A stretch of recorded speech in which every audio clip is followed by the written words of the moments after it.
झारखंड विधानसभा 2024 के इलेक्शन में जितने भी राजनीतिक पार्टियां हैं उनके जो स्टार प्रचारक हैं अब झारखंड के दौरा पर लगातार आ रहे हैं और इसी के तहत आज प्रधानमंत्री नरेंद्र मोदी झारखंड दौरे पर थे। वहीं कांग्रेस पार्टी के राष्ट्रीय प्रवक्ता सुप्रिया श्रीनेत जी आज झारखंड के प्रदेश कार्यालय में उन्होंने एक प्रेस वार्ता का आयोजन किया, जिसमें उन्होंने बीजेपी के जो एजेंडा है, जो घोषणा पत्र जारी किया गया, उसको लेकर जमकर बीजेपी को घेरने का काम किया। उन्होंने कहा कि झारखंड में फिर से हम लोग एक बार सरकार बनाने का काम करेंगे। मौके पर क्या कुछ कहा, आइए आपको सुनाते हैं। जब झारखंड चुनाव के मुहाने पर आ पहुंचा है तो जरूरी है कि हम अपनी उपलब्धियों को, अपने 5 साल के रिपोर्ट कार्ड को आपके माध्यम से झारखंड की जनता से साझा करें और उनसे पुनः उनके आशीर्वाद की आशा करें।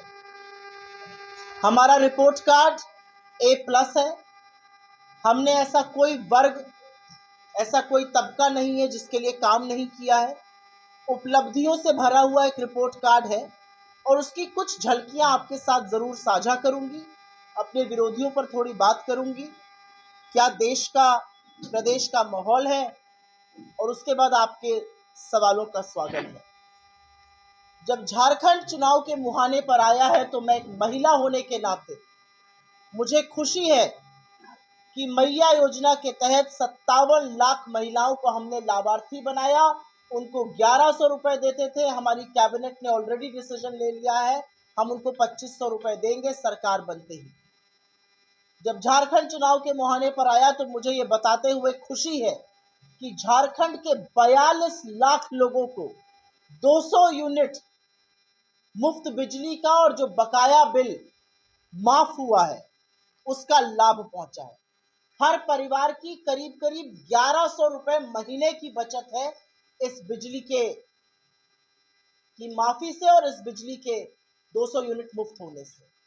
मुझे ये बताते हुए खुशी है और गर्व है कि अपने अन्नदाताओं का पूरा सम्मान हमारी सरकार ने यहाँ पर किया है और 4.5 लाख किसानों की ऋण माफी की है। मुझे ये बताते हुए खुशी है कि सावित्रीबाई फूले किशोरी समृद्धि योजना के तहत 11 लाख बच्चियों को 5,000 रुपए प्रति माह मिला, जिससे उनका भविष्य सुनिश्चित हुआ और उनके कौशल को, उनकी बुद्धिमत्ता को, उनके विकास को और धार मिली। मुझे ये कहते हुए खुशी है कि 26 लाख से ज्यादा लोग अबुआ आवास योजना में लाभार्थी बने और हमने कोई बिना भेदभाव किए, बिना नफरत फैलाए, प्यार से, मोहब्बत से जो हमारा नारा है, लोगों को घर दिए जब केंद्र सरकार ने अपने पांव पीछे और हाथ पीछे घसीट लिया। मुझे कहते हुए ये खुशी है कि 72,000 शिक्षकों का मानदेय बढ़ाया। कहते हुए खुशी है कि पुलिस को 1 महीने की अतिरिक्त यहाँ पर तनख्वाह दी जाती है, जो सुरक्षित रखती है प्रदेश को, जो सुरक्षित रखती है आप लोगों को। और आगे वाला जो प्रारूप है उसकी हमारी गारंटी, कल कांग्रेस अध्यक्ष खरगे जी झारखंड में हैं, वो हमारी गारंटी इस कार्यक्रम को, इस लाभ को, इन जन कल्याणी जनहित योजनाओं को आगे बढ़ाते हुए जरूर आपके साथ साझा करेंगे। लेकिन मैं बहुत खुशी के साथ थोड़े दुख से एक बात कहना चाहती हूँ।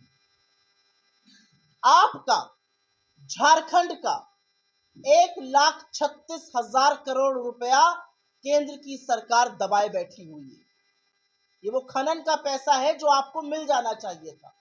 और मैं कुछ आंकड़ों के माध्यम से आपको बता देती हूं कि अगर यह पैसा झारखंड को मिल गया होता तो झारखंड की सरकार इससे क्या क्या कर सकती थी। ये पैसा तो हम लेकर रहेंगे और ये सारी चीजें हम करके रहेंगे, लेकिन 1,36,000 करोड़ अगर हमारा बकाया ना होता केंद्र सरकार के पास और केंद्र सरकार को यह पैसा हमें मिल गया होता केंद्र सरकार से, और आज मोदी जी आए हैं तो हमारा तो एक ही नारा है, मोदी जी आए हैं तो देकर भी जाइए, हमारा बकाया ही देते जाइए, कुछ और ना दीजिए। अगर ये 1,36,000 करोड़ रुपए हमें मिल गए होते तो हम 42,500 छात्रों को 5 साल के लिए स्कॉलरशिप दे सकते थे। 5 साल के लिए 42,500 छात्रों को। अगर ये 1,36,000 करोड़ रुपए हमें मिल गए होते तो हम करीब करीब 3 लाख छात्रों को एकलव्य प्रशिक्षण योजना 70 साल के लिए दे सकते थे। अगर ये 1,36,000 करोड़ हमें मिल गए होते तो जल जीवन मिशन के तहत पेयजल की समस्या जड़ से समाप्त हो गई होती। अगर ये 1,36,000 करोड़ रुपए पर कुंडली मारकर केंद्र सरकार हमारे पैसे पर ना बैठी होती तो 42,500 छात्रों को जो फॉरेन भेजकर, जो विदेश भेजकर पढ़ाने की छात्रवृत्ति है वो मिल गई होती। अगर ये पैसा 1,36,000 करोड़ जो हमारा पैसा हमें मिल गया होता झारखंड में तो 68 लाख किसानों का 2 लाख रुपए का ऋण माफ हो गया होता। 68 लाख किसानों का 2 लाख तक का ऋण माफ हो गया होता अगर केंद्र सरकार ने हमें ये पैसा दे दिया होता। अगर ये पैसा हमें दे दिया होता तो 68 लाख अबुआ आवास बन जाते। लेकिन ये पैसा हमें नहीं दिया गया और उसके बावजूद भी हमने जनहित और जन कल्याणी योजनाओं में कोई कमी नहीं आने दी। आपके साथ ये आंकड़े इसलिए साझा किए क्योंकि चुनाव का मौसम है और जुमले की बारिश करने वाले मैदान में उतर चुके हैं और बड़ी बड़ी बातें कर रहे हैं। तो उनसे ये सवाल पूछना है कि प्रभु सब कुछ तो ठीक है, 1,36,000 करोड़ हमारे कब दीजिएगा? दे दीजिएगा तो हमारे बच्चों का, हमारे युवाओं का, हमारे वृद्धों का, हमारे गरीबों का भला हो जाएगा। मैं यहाँ आने से पहले बीजेपी का घोषणा पत्र पढ़ रही थी। ये वही बीजेपी है जिसने नरेंद्र मोदी जी आए, आज झारखंड में है शायद, लंबी लंबी बातें करेंगे, लंबे लंबे जुमले भी फेंकेंगे और चले जाएंगे। उनसे पूछिएगा हमारे 1,36,000 करोड़ हमें कब मिलेंगे और उनसे जरूर पूछिएगा कि परिवारवाद की बात आप करते हैं। 68 में से 33 टिकट आपने परिवार के लोगों को दिया है। मुझे कोई आपत्ति नहीं है परिवार से, जिसका परिवार होता है उसको परिवार की चिंता होती है। जो परिवार की चिंता करता है वो आस पड़ोस के लोगों की भी चिंता करता है, बच्चों की चिंता करता है, युवाओं की चिंता करता है। यह असलियत है। आपने अर्जुन मुंडा की पत्नी को टिकट दिया, आपने रघुवर दास की बहू को टिकट दिया, आपने चंपई सोरेन के बेटे को टिकट दिया। ऐसा कौन है जिसको आपने टिकट नहीं दिया? 33 टिकट आपने परिवार से संबंधित लोगों पर दिया और आप यहाँ के परिवारवाद की बात करिएगा। मेरा अपना मानना है जो कोई व्यक्ति जनता के माध्यम से चुनकर आ जाता है उस पर इस तरह का ठप्पा नहीं लगाना चाहिए। जनता जिस पर मोहर अपने आशीर्वाद की लगा देती है वो लोकतांत्रिक तरीके से चुनकर आता है। परिवारवाद कहकर आप जनता का मनोबल, जनता के मताधिकार, जनता के मत का अपमान करते हैं। लेकिन क्योंकि आप परिवारवाद की बात करते हैं तो ये 33 टिकट की असलियत बता दीजिए आज, क्यों और कैसे इनको दिया गया। और असलियत यह है कि बीजेपी के पास ना कोई नीति है, ना कोई दृष्टि है, ना कोई दृष्टिकोण है, ना कोई व्यापक समझ है।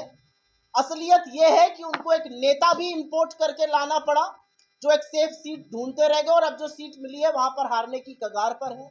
असलियत यह है कि एक दूसरे का मुंह देखने को तैयार नहीं। और असलियत यह है कि असम के मुख्यमंत्री को लाकर यहां पर बिठा दिया गया है और वो वही कर रहे हैं जो बीजेपी करती है, जिसके बिना वो चुनाव नहीं लड़ सकते हैं, चाहे वो हिंदू मुसलमान हो, चाहे वो हिंदुस्तान पाकिस्तान हो, चाहे वो विभाजन की बात हो। हम मोहब्बत की बात करते हैं, हम प्रेम की बात करते हैं, हम उन लोगों की बात करते हैं जिनको संविधान ने हक दिया है। और मेरे नेता जैसे कहते हैं, इस देश के संविधान की रक्षा के लिए अगर हमें अपने प्राणों की आहुति देनी पड़े तो हम देने के लिए तैयार हैं। ये संविधान है जो आदिवासियों को, दलितों को, पिछड़ों को, गरीबों को उनका हक देता है, जिस हक को मारने की कोशिश भाजपा बार बार करती है। झारखंड की जनता देवतुल्य है, सम्मानित है और बहुत समझदार है। और जहां से भी खबर आ रही है हमारी दोबारा से सरकार बनने जा रही है, हम अपनी जन कल्याणी जनहित योजनाएं जारी रखेंगे, उनको और भी बेहतर बनाएंगे। और झारखंड एक चीज का हिसाब जरूर करेगा, झारखंड हिसाब करेगा अपने चुने हुए मुख्यमंत्री के तिरस्कार का, उसको प्रताड़ित होने का, उसके साथ जो अत्याचार हुआ उसका। झारखंड हिसाब करेगा कि जब चुनाव हो रहा था, जनरल इलेक्शन, तो झारखंड के मुख्यमंत्री को 2 दिन के लिए भी प्रचार के लिए नहीं निकलने दिया गया था। झारखंड बहुत सारे हिसाब करने जा रहा है। झारखंड देख रहा है कि कांग्रेस की सरकारें तेलंगाना में, कर्नाटका में, हिमाचल में कैसे चल रही है, और झारखंड ये भी देख रहा है कि छत्तीसगढ़ में आदिवासियों के साथ क्या हो रहा है, मध्य प्रदेश में महिलाओं के साथ क्या हो रहा है, यूपी में गरीबों के साथ क्या हो रहा है। झारखंड सब कुछ देख रहा है, और झारखंड सब कुछ देखकर, सब समझकर नीतिगत फैसला करेगा। मुझे पूरा भरोसा है, हमें पुनः सेवा का अवसर देगा। आपके सवालों का स्वागत है। उत्तर प्रदेश से आती हूँ, आपका लगा हुआ राज्य है। उत्तर प्रदेश में कहा था हर होली हर दिवाली फ्री सिलेंडर मिलेगा। कितनी होली कितनी दिवाली बीत गई, फ्री सिलेंडर नहीं मिला। सिलेंडर का दाम 1000 के पार करा दिया। अब कह रहे हैं यहाँ पर 500 में सिलेंडर देंगे। अरे पहले राजस्थान में दे दीजिए, 6-7 महीना 8 महीना हो गया सरकार बने हुए। मैं पढ़ रही थी, यहाँ पर रोजगार की बात कर रहे हैं। अरे 2 करोड़ जो सालाना रोजगार बनने थे, अभी तक 11 करोड़ बन जाने थे, उनका क्या हुआ? यहाँ पर बात किसान के हक की हो रही है। एमएसपी की कानूनी गारंटी पर 750 किसानों की शहादत पर चुप रहने वाले, कानून ना बनाने वाले यहाँ पर किसानों की बात कर रहे हैं। किस मुंह से आके झारखंड में आप बात करते हैं? आपके मैनिफेस्टो में सरना धर्म कोड भी नहीं है, और असलियत यह है कि सरना धर्म कोड यहाँ की सरकार ने पास किया, और 2 साल से आपके पास आपकी स्वीकृति के लिए दिल्ली में पड़ा हुआ है, और आप उस पर कुछ नहीं कर रहे। आपने लगातार सीएनपीटी को लगातार कमजोर करने का काम किया है, जिससे आदिवासियों पर, वंचितों पर, शोषितों का आप शोषण कर सकते हैं। असलियत यह है कि आपकी सरकार ने आंगनबाड़ी में बच्चों का बजट आधा किया था। आपकी सरकार ने बुजुर्ग पेंशन को कम किया था। उल्टे हम अब सर्वजन पेंशन देने जा रहे हैं। पहली बार हिंदुस्तान के किसी राज्य में 50 वर्ष से ज्यादा के उम्र के व्यक्ति को यह पेंशन मिलेगी। अमूमन 60 साल से ज्यादा पर मिलती है। आपने 11 लाख राशन कार्ड खत्म किए थे, हमने वो बहाल किए, और हमने नए लाभार्थी जोड़े। बातें बहुत है करने को, लेकिन यह सच है कि चाहे वो सरना धर्म कोड हो, आपसे सवाल पूछा जाएगा आपकी मंशा क्या है। आप क्यों आदिवासियों के संस्कृति पर, उन पर, उनके हक पर, उनकी जमीन पर, उनके जंगल पर, उनके जल पर कब्जा करके अपने पूंजीपति मित्रों को देने की फिराक में रहते हैं? सब लोग देख रहे हैं कि छत्तीसगढ़ में सरकार बनते ही कैसे वहां पर लाखों पेड़ काटकर आप अपने पूंजीपति मित्रों को देने का प्रयास कर रहे हैं। इनके लिए कुर्सी लगा दीजिए। असलियत यह है कि ओबीसी का जो आरक्षण था वो 14% था, हमने बढ़ा के 27% किया, और केंद्र सरकार इस पर तैयार नहीं हो रही है। हमारी इन चीजों को स्वीकृति क्यों नहीं मिल रही है, ये सवाल हम जरूर पूछना चाहते हैं। और हम ये भी पूछना चाहते हैं कि औनी पौनी हल्की बातें करके चुनाव के मुद्दों से भटकाने वाले लोग आखिर में क्या चाहते हैं झारखंड के लिए? आखिर में वो क्या चाहते हैं झारखंड की जनता के लिए? वो क्या चाहते हैं झारखंड के गरीबों के लिए, यहाँ के आदिवासियों के लिए, यहाँ के मध्यम वर्ग के लिए, यहाँ की महिलाओं के लिए, और यहाँ के युवाओं के लिए? बहुत सारे सवाल हैं। आपके कुछ सवालों का जवाब जरूर दूंगी, और वो सवालों का जवाब देना आपके यहाँ भी राहुल गांधी प्रचार कर रहे हैं। आपने मेरी आधी बात सुनी। मैंने कहा मुझे कोई आपत्ति नहीं है। मुझे लगता है परिवार से ज्यादा सगा कौन होता है? मुझे लगता है पति और पत्नी एक दूसरे के पूरक होते हैं। हमारे हिंदू धर्म में तो पत्नी ने जिस पति का अपने साथ नाम जोड़ लिया, उसकी अर्थी उठती है। जिसके नाम का मंगलसूत्र पहन लिया और सिंदूर लगा लिया, उसकी अर्थी उठती है। दाम्पत्य के सूत्र को हमारे यहाँ सबसे पवित्र कहा गया है, और उस दाम्पत्य के सूत्र का की जो भाषा बीजेपी के लोग यहाँ के मुख्यमंत्री और उनकी पत्नी के लिए बोल रहे हैं, वो सर्वथा गलत है। मुझे लगता है कल्पना सोरेन जी एक प्रचार कर रही है, प्रसार कर रही है। जब जेल में थे हेमंत जी, तो उन्होंने बिल्कुल पार्टी को एकजुट रखने का काम किया। आपने भीतर घात करवाया पार्टी में, मुझे इसमें कोई आपत्ति नहीं लगती। प्रियंका जी के भाई है राहुल गांधी, और राहुल गांधी वायनाड से सांसद थे, उन्होंने वो सीट छोड़ी, क्यों नहीं जाएंगे? मैं चुनाव लड़ूंगी तो क्या मेरे पति, मेरे बच्चे, मेरे भाई चाचा नहीं आएंगे? क्यों नहीं आएंगे? मुझे ऐसा लगता है परिवार को तिरस्कृत करना गलत है। मेरी बात सुनिए आप, आपने मेरी आधी बात सुनी। मैंने आपसे क्या कहा? आप चुनाव लड़िए, आप अपने लड़के को लड़वाइए। जनता अगर उसको नहीं चाहेगी वो हार जाएगा, और जनता अगर उसको जिता देगी, यही जनतंत्र है, यही लोकतंत्र है। जनता जिस पर अपनी, जनता से चुनकर आना आसान नहीं होता है। लाख लाख वोट पड़ते हैं, लोकसभा में 10-10, 12-12 लाख वोट पड़ते हैं। एक जनता को यह समझाना कि हमें इलेक्ट करके भेजो, ये जनता डिसाइड करती है। बहुत परिवारों को जनता हरा देती है और बहुत सारे परिवार के लोगों को जिता देती है। जिसको जनता ने लोकतंत्र में चुनाव में जिता दिया, उसके ऊपर परिवारवाद का आरोप कैसे लग सकता है? राहुल गांधी एक बार के नहीं, 2 बार के नहीं, 5 बार के चुने हुए सांसद हैं। वो विंध्या के नीचे भी चुने जा सकते हैं और विंध्याचल के ऊपर भी चुने जा सकते हैं। उन्होंने तो दिखा दिया वायनाड से चुनकर। मोदी जी जाए लड़ने वायनाड, मोदी जी जाए कर्नाटका, तेलंगाना, तमिलनाडु, केरल, कहीं भी लड़के दिखाए, नहीं लड़ सकते हैं। तो दूसरे के लोकतंत्र को अपमानित करना छोड़ दीजिए। मैंने इसलिए इस बात का जिक्र किया क्योंकि आपने जब परिवार के 33 लोगों को टिकट दिया है, तो आप कैसे परिवारवाद की बात कर सकते हैं? मुझे लगता है कि अगर इनका, ये कांग्रेस में बहुत सम्मानित कार्यकर्ता है, इनका बेटा कांग्रेस की बातें सुन रहा है, वो आगे बढ़ के हो सकता है कांग्रेस ज्वाइन करना चाहता, तो ये क्या करे? उसका हाथ खींच कर हटा दे, क्योंकि तुम मेरे बेटे हो, तुम कांग्रेस में ज्वाइन करो। क्यों नहीं करेगा भाई? वो स्वतंत्र नागरिक नहीं है इस देश का, उसको हक नहीं है जाकर लोगों से वोट मांगने का। हो सकता है वोट लोग उसको रिजेक्ट कर दे, हो सकता है उसको एक्सेप्ट कर ले, सीधी सी बात है।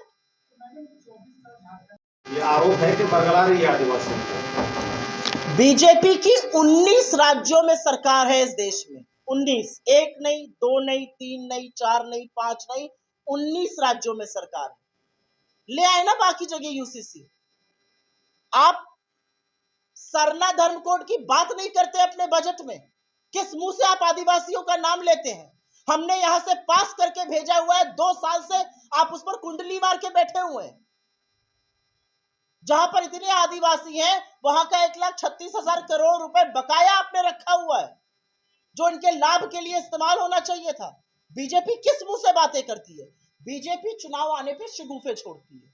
अभी चुनाव खत्म हुआ था, एक वन नेशन वन इलेक्शन का शगुफा छोड़ा गया था, अभी खत्म हुआ है, अब एक ये यूसीसी का छोड़ा जा रहा है।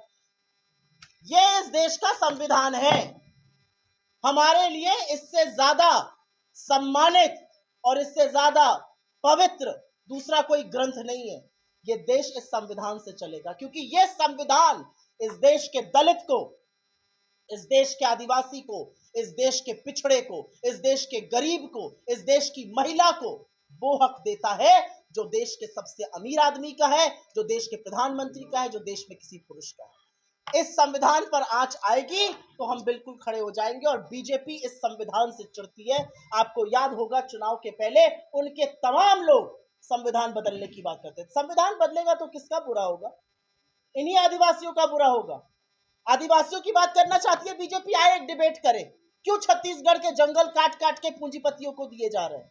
क्यों धारावी में गरीबों की बस्तियां उजाड़कर अडानी को दी जा रही है? क्या बात करती है बीजेपी? किसी का भला नहीं करना है, सिर्फ और सिर्फ अडानी महाघोटाले को और बढ़ाना है। 16 सीटें जीत कर आई, तो अलग झारखंड बनने के बाद कांग्रेस का संभाली। क्या सरेंडर पॉलिसी यहाँ पर कांग्रेस का? जमीन का दबाव है, पार्टी के अंदर आरोप लगा कि टिकट बिका। जिसको आप सरेंडर कहते हैं, मैं उसको विशाल हृदय कहती हूँ। जब आप गठबंधन की राजनीति कर रहे हैं, जब आप एक बड़े स्वरूप में एक साथ एकजुट होकर खड़े हैं, क्योंकि आपको सामने वाले की जो राजनीति है नफरत की, जो घृणा की, जो तिरस्कार की राजनीति, उसको हराना है, तो कहीं पर आप 2 कदम पीछे लेते हैं, कहीं पर आप 2 कदम आगे लेते हैं। मैं 31 दिसंबर 2022 की राहुल गांधी जी की प्रेस कॉन्फ्रेंस आपको याद दिलाना चाहती हूँ। भारत जोड़ो यात्रा कर रहे थे, 1 दिन के लिए आए थे, उन्होंने प्रेस कॉन्फ्रेंस करी दिल्ली में। उनसे पूछा गया इंडिया गठबंधन है, आप इतने स्ट्रांग हैं यहाँ पे, आप कितनी सीट लड़िएगा, ये वो। उन्होंने कहा देखिए, इंडिया गठबंधन एक बड़े मकसद से साथ आया है, उसकी धुरी हम हैं, क्योंकि कन्याकुमारी से लेकर कश्मीर और असम से लेकर पोरबंदर तक कांग्रेस पार्टी है। क्योंकि हम उसकी धुरी हैं, तो कहीं पर हमें ही ज़्यादा सैक्रिफाइस और त्याग करना पड़ेगा। और मेरा अपना मानना है कि जहां पर इंडिया गठबंधन को मजबूत रखने के लिए, बीजेपी को हराने के लिए हमें अगर थोड़ा त्याग करना पड़े तो हम उस त्याग को करने के लिए तैयार हैं, क्योंकि ये यज्ञ है और यज्ञ आहुति मांगता है। क्या इस त्याग से कांग्रेस को नुकसान हो रहा है? मुझे लगता है देश को फायदा होना चाहिए, और जब देश को फायदा होगा तो हम सबका फायदा होगा। धन्यवाद।